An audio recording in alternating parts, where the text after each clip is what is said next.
Horror aboard a London-bound train.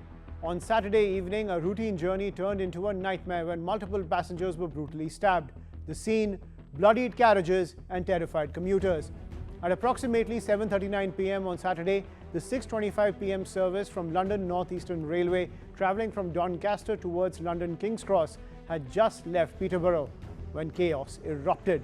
Passengers reported that an attacker wielded a large knife and moved through the carriages, randomly stabbing people. Amid screams and panic, some passengers barricaded themselves in the buffet car while others hid in toilets.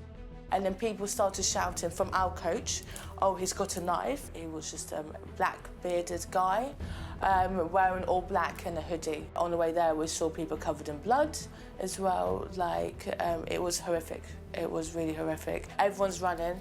A guy next to me is holding his arm covered in blood, saying he got stabbed, and he was right next to me on the train, so that was quite terrifying.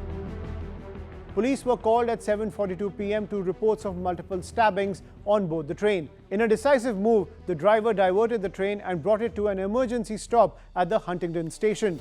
After the train stopped, the attacker, dressed in black, was seen with a huge kitchen knife walking down the platform. He was later seen shouting, "Kill me, kill me," as he was tasered and wrestled to the ground by armed police officers. In total, 11 people were rushed to hospital with stab wounds following the attack. Among the injured was a professional footballer, Jonathan Ghosh of Scunthorpe United, who received non-life-threatening injuries. However, 2 remain in critical condition, including a member of the train staff who intervened as the stabbing began.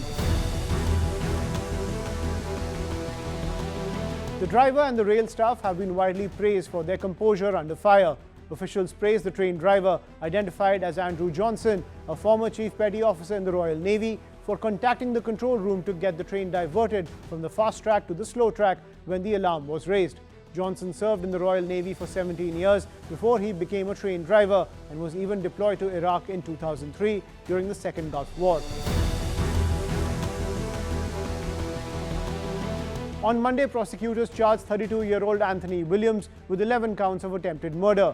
The government has emphasized that the train attack is not being treated as terrorism. Detectives are mapping the suspect's movements and examining whether other knife incidents in the region that day are connected. Reports suggest that police are probing up to 4 incidents potentially linked to the same suspect, even as they reiterate there is no terrorism motive.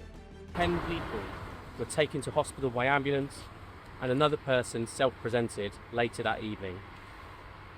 While 9 were initially believed to have life-threatening injuries, following assessment and treatment, 4, thankfully to say, being discharged. However, 2 patients remain in a life-threatening condition. Transfer police 10 major incidents yesterday. Counter-terrorism policing were initially supporting our investigation. However, at this stage, there is nothing to suggest this is a terrorist incident. Investigators are reviewing CCTV footage, passenger testimony, and tracing the suspect's prior contacts and mental health history. The suspect's background will be scrutinized to establish motive and whether the attack was entirely spontaneous or part of a wider pattern. This attack has sent shockwaves across Britain, given how central the rail network is to everyday life in the country. There is mounting pressure on operators and the government to review safety measures for staff and passengers. Officials emphasize that everyday journeys remain safe, but vigilance and layered protection are more important than ever. Rail unions have called for stronger protections for staff and passengers, citing rising violence on the network. Assaults on the UK rail network have more than tripled over the past decade. The Transport Secretary has announced a review but ruled out airport-style metal detectors, arguing that such measures would be impractical across thousands of open stations and could make life impossible for commuters. She stressed that rail travel remains statistically safe and that British Transport Police patrols have been stepped up to reassure the public. The Huntingdon train attack has shaken public confidence in what was once considered one of Britain's safest and most familiar spaces. For millions of daily commuters, the thought of an ordinary evening train could become the scene of such brutality has sparked widespread fear and introspection. Passenger groups and rail unions are now calling for visible security patrols, better surveillance, and mental health interventions to prevent future tragedies. Yet beneath the policy debates lies a deeper unease, that the sense of trust and routine that defines public transport in Britain has been fractured. Until passengers once again feel safe to board without anxiety, the aftermath of the Huntington stabbing will linger far beyond the crime scene.